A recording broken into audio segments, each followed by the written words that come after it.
எல்லா பக்கமும் என்னையே சுத்தி சுத்தி அடிக்கிறாங்க. என்னை பார்த்தா பாவமா தெரியா? என்ன படைச்ச இந்த கடவுள் மட்டும் நேர்ல வரட்டும். தம்பி தம்பி தம்பி,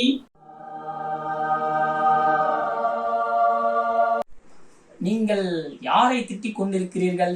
வாட் இஸ் த ப்ராப்ளம்? அதாவது உங்களுடைய பிரச்சனையை சொல்லுங்கள். என்ன எங்க எப்ப பார்த்தாலும் எல்லா பிரச்சனையும் எனக்கே தரீங்க. அதான் ரொம்ப வெறுப்பா இருக்கு. You will have the many problems in your life. அதாவது உங்களுடைய வாழ்வில் நிறைய பிரச்சனைகள் உண்டு என்று சொல்கிறீர்கள். இதற்கான தீர்வாக எனக்கு என்ன படுகிறது என்றால், உங்களுடைய வாழ்க்கைக்கு ஒரு பெண்மணி தேவை. அவள் உன்னை தேடி வருவாள். she will make the problems. அவள் ஒரு 10 பிரச்சனைகளை கொண்டு உங்களை சேர்த்து விடுவாள். உங்களுக்கு பிரச்சனைன்றது தீர்வே கிடையாது. there is no solving problems at all. கடவுளை திட்டுற உனக்கு இருக்குடா. சாம்பார் ஆப்பு எனக்கு